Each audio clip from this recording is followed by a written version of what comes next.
အားလုံးပဲမင်္ဂလာပါဒီနေ့မှာအရင်ချစ်ဖို့ကောင်းတယ်ပေါ့နော်ပုံလေးတင်ပေးမယ်ဒါလေးကချဲအရင်ဝစ်ချင်တဲ့ပုံခုချက်ပိုင်းမှာပေါ့နော်အဲ့လိုပုံလေးပဲအရင်ဝစ်ချင်လို့လေအဲ့ဒါလေးကိုချဲကတင်ပေးပါမယ်ဟုတ်ပြီဒါဆိုလို့ရှိရင်ဒါလေးကိုတို့အရင်ဆုံးပတ်တန်လေးရေဆွဲမယ်နော်ပတ်တန်ဆွဲဖို့အတွက်ဒီမှာစက်ကူကိုဒီမှာမိနစ်ကြောင်ဆွဲထားမယ်ပြီးလို့ရှိရင်သူ့ကိုဒီမှာပခုံးက9လက်မှာပြီးတော့တစ်လက်မှာဆင်းမယ်လေဘင်းကိုကြာတော့3လက်မှာဒါအခြေခံပတ်တန်လေးရေဆွဲမယ်နော်ဒါကြတော့ medium size လေးပေါ့နော်ဟုတ်ပြီဂျိုင်းရခုံခွဲကျိုင်းခုံခွဲဆုံးတဲ့ခါမှာရှင်ရင်းကိုဆယ်လက်မနဲ့ခြုံမယ်အဲ့တော့အရှိရကြတော့ကျ26ယူမှာဆို26ခါထားတယ်ဒီမှာ18ကို8လက်မပါလို့26လက်မပဲဒီပါရှင်ဒီမှာ26လက်မလေးကိုခွဲတယ်ဒီအောက်မှာလည်း10လက်မရှိရမယ်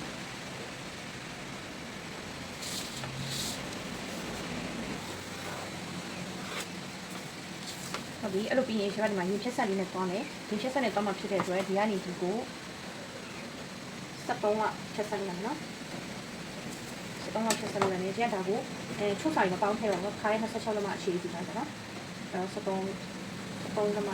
နော်ဒီဖြတ်ဆက်ဟုတ်ပြီပြီးလို့ရှိရင်ဒီနားမှာဂျိုင်းလေးကိုနှစ်ပုံပုံမယ်ခုံခွဲဆိုတော့3ခွဲ360ပုံမယ်ရှင်းရင်ကျနောက်ကျိုးကျလေးမှတ်မယ်ရှင်းရင်ကျက6ခွဲနောက်ကျိုးကျက9လက်မှဆိုတော့လည်းနဲ့ထားလိုက်တယ်ဟုတ်ပြီအဲ့ဒါလေးကိုဂျိုင်းလေးအချိန်လောက်နေတော့နော်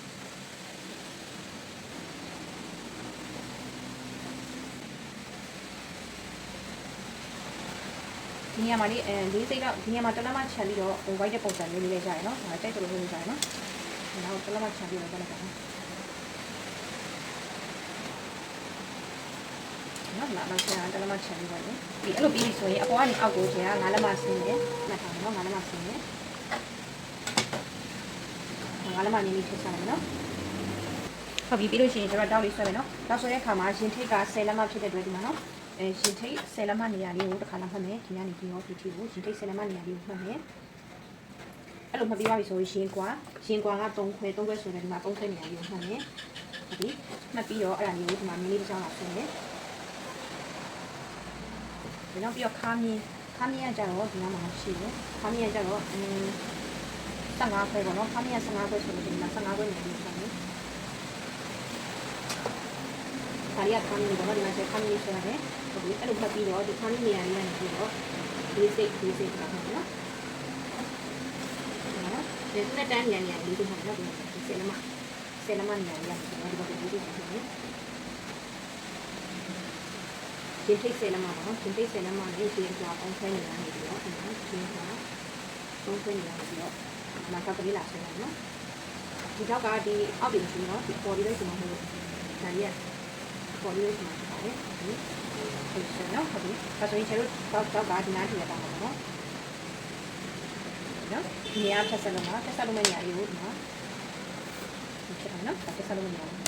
ဟုတ်ပြီတော့ကဒီနေရာလေးပါလားဟုတ်ပြီပြီးရင်ဒီအပေါ်လေးကိုပါကျလို့ဆက်နေတယ်ဒါကြတော့ရှင်ဘက်မဟာဘူးနော်ခုတက်ခါမှရှင်ဘက်မဟာဘူးဒီထိလာတဲ့ကလေးကဆက်နေနော်တော့ကသူ့လေရှာတော့ခြေက40ချူလိုက်နော်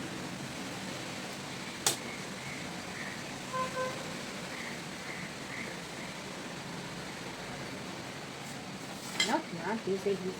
ရှာပါပြီဒါရှိချမ်းလေးပေါ့နော်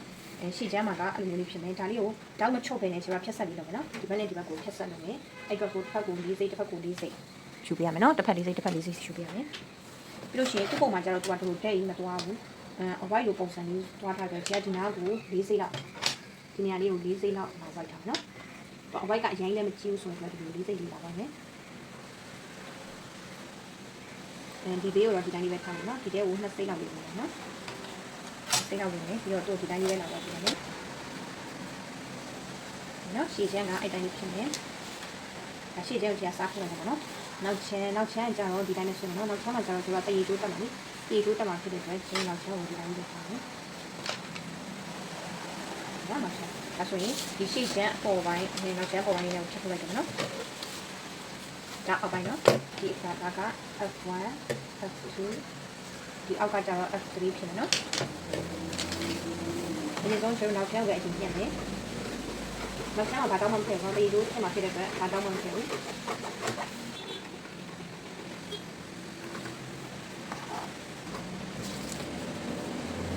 ဒါဆိုရင်မနောက်ချမ်းလေးရပြီနောက်ချမ်းလေးကိုဒီမှာဖြတ်မယ်ဒါအပေါ်မှာနော်ဒါနောက်ချမ်းဒီမှာကခောက်ရှုံးဘယ်တော့နောက်ချမ်းခောက်ရတာအပေါ်အောက်က၄စိတ်ပေါ်တော့ချေတို့ဒီတိုင်းပဲထားလိုက်တော့မယ်နော်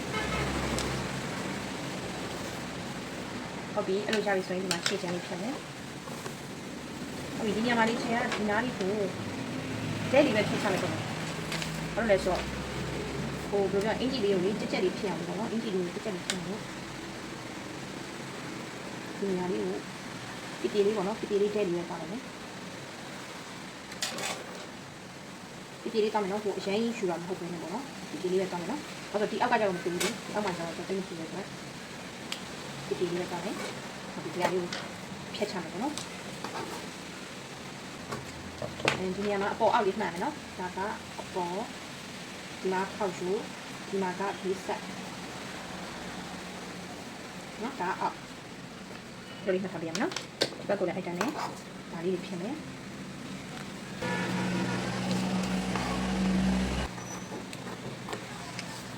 ဒီအဲ့လိုလေးဖြတ်မယ်နော်အဲ့လိုလေးပြီးရင်ဒီနားလေးကိုလေဂျိုင်းနေရာခါမှာဆိုလို့ပေါ့နော်ဂျိုင်းနေရာလေးခါမှာဆိုလို့ဒီရဲ့အလယ်လေးကနေပြီးတော့နှစ်လက်မခွဲလောက်ဝင်နေမှာပေါ့နော်နှစ်လက်မခွဲနေတယ်ပြီးတော့ဒီမှာနှစ်စိတ်လောက်ကိုဂျိုင်းလေးစားထည့်လိုက်မယ်နော်နှစ်စိတ်လိုက်ဂျိုင်းလေးစားမယ်နှစ်စိတ်လောက်ဒီမှာထည့်လိုက်မယ်နော်ပေါ့နော်ပြီးတော့ဂျိုင်းကိုကြတော့ကျနှစ်စိတ်နှစ်စိတ်လောက်စားထုတ်လိုက်တယ်နော်ဒီကနေဒီကိုနှစ်ခွဲအရှည်နဲ့နှစ်စိတ်စားထုတ်လိုက်ပြီစားထုတ်ပြီးတော့ဒီမှာတိတ်လေးကတ်ထားတယ်ဒါအရှည်ချမ်းလေးရပြီနောက်ချမ်းမှာကြတော့ကျတို့ဒီမှာခောက်ရိုးနဲ့ဟိုခြေတော့တရေချိုးပွားစားပေါ့နော်3လက်မနေ2လက်မခွဲကြိုက်တာယူကြရပေါ့နော်3လက်မယူမယ်ဆိုရင်ဖြန့်လိုက်ရင်6လက်မဖြစ်မယ်2လက်မခွဲယူမယ်ဆိုရင်ဖြန့်လိုက်ရင်5လက်မဖြစ်မယ်ပေါ့နော်ဟုတ်ပြီသူကဒီမှာအောက်ချုပ်စာလေးစိတ်အောက်ချုပ်စာလေးစိတ်ကမထည့်လိုက်ကြရနော်ရှဲကြတော့ဒါကိုတစ်ခါလေးယူထားပြတယ်အောက်ချုပ်စာလေးစိတ်ထည့်တော့ဒီမှာနောက်ချမ်းဒီတိုင်းရပြီရှေ့ချမ်းနဲ့နောက်ချမ်းနေကြပြီနော်ရပြီဆိုလို့ရှိရင်ကျွန်တော်အောက်ပိုင်းအချမ်းလေးကိုလည်းဒီမှာဖြတ်ထားတယ်ဖြတ်ထားပြီးတော့သူကအောက်ပိုင်းချမ်းနှစ်ခုညှရမယ်ဒါလို့ဆိုဖယုံသီးခေါင်ဝင်ဖြစ်တဲ့အတွက်ပေါ့နော်တစ်ခုကကြတော့အခြေက10လက်မပေါင်းပြရမယ်နော်ဒီရဲ့အခြေမှာ10လက်မထပ်ပေါင်းမယ်ပေါင်းပြီးတော့10လက်မမပေါင်းချင်လည်းဒီမှာက10လက်မပြည့်ပေါင်းရနော်8လက်ပေါင်းရတယ်အဲ့လိုပေါင်းပြီးတော့သူ့ရဲ့အရှည်ကကြတော့သူ့ထွက်ကို2လက်မခွဲလျှော့ရမယ်ပေါ့နော်အဲ့တော့10ခွဲလေးရှူထားလိုက်တယ်ဟုတ်ပြီဒီအားကြတော့သူ့ရဲ့အရှည်ကိုဘယ်လောက်ထောင်းလဲဆို10ကနေ15တွင်းထားလို့ရဆိုဒီအခြေကိုခြေကသူ့ရဲ့အရှည်ကိုမှ15လက်မှထပ်ပါမယ်ဟုတ်ပြီနော်ဒါဆိုရင်ခြေဒါလေးကိုညှက်ပြပါမယ်ဆိုတော့ညှက်တဲ့ခါမှာဒီအောက်ပိုင်းကများတဲ့အတွက်ဒီအောက်ပိုင်းကိုအရှင်ညှက်မယ်နော်ဒါဆိုရင်အောက်ပိုင်းကသူ့ရဲ့အခြေကို15လက်မှထပ်ပါနဲ့ဟာကိုနှစ်ရွက်ညှက်မယ်နော်ခြေချမ်းတစ်ခုနောက်ချမ်းတစ်ခုအဲ့လိုညှက်နော်ပိတ်စကြတော့အနံကြီးတစ်ကိုင်းလောက်ဆိုရပါမယ်ရှာလာပြီပေါ့နော်ဒီခြေကဒီမှာစညှက်ပြီနော်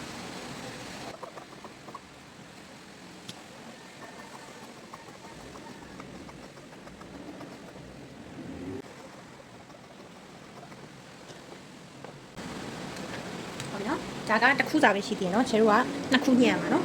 ဒါချမ်းစာပဲရှိသေးတယ်နော်ချမ်းစာကဒါလေးပါနော်ဘာလို့လဲဖြစ်နော်ချမ်းစာလေးနော်ဟုတ်ပြီနောက်ပြီးတော့ကျတို့ကဒီမှာအောက်ခံအတွက်ကိုကျကဒီမှာအဖြူလေးတုံးထားပြီပေါ့နော်အဖြူလေးနဲ့ကျကဒီမှာသူ့ကိုပေါ့နော်ဒီမှာ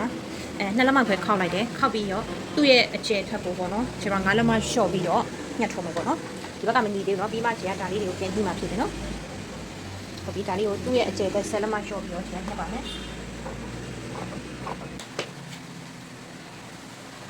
ဟုတ်ပြီကျတို့အောက်ပိုင်းညှက်ပြီးပြီဆိုအပေါ်ပိုင်းလေးညှက်မယ်အပေါ်ပိုင်းမှာကျတာနောက်ချမ်းရဲ့ဒီဘက်ကိုကျကနှစ်ခွဲပဲခြံထားတယ်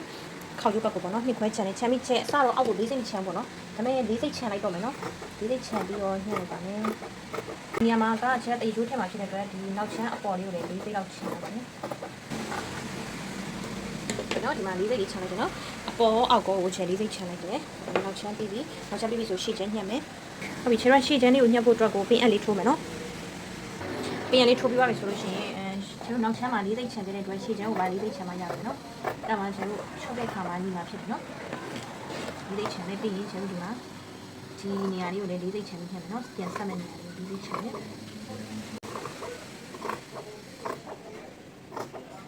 ဒီပေါ်လေးကိုပါ၄သိန်းချန်လိုက်နဲ့ကျတို့ကတို့ကျတော့ကုတ်စာနဲ့ချောမှာဖြစ်ပါတယ်နော်ဒီလိုလေးချမယ်ဒါကဒီပိုင်းပြီးပြီးနောက်ပိုင်းကိုလည်းလုပ်ပေးမယ်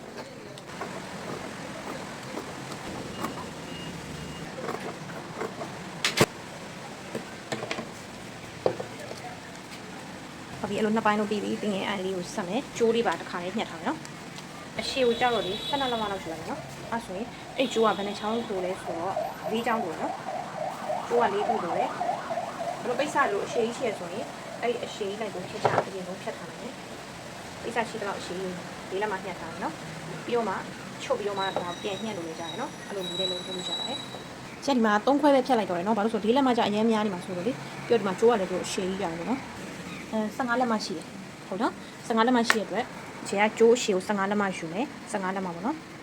15လက်မယူလိုက်မယ်နော်တစ်ဖက်ကို15လက်မကျိုးလေးခုညှက်မယ်ပေါ့နော်ကျတော့ဒါယူဒီအရှိကြီးကိုချုပ်မယ်ချုပ်ပြီးတော့မှဒါကိုတစ်ပိုင်းစီပိုင်းပြီးတော့ပြန်လှန်လိုက်မယ်ပေါ့နော်ဟုတ်ပြီအဲ့လိုလေးရပြီဆိုရင်ခြေချုပ်ပါမယ်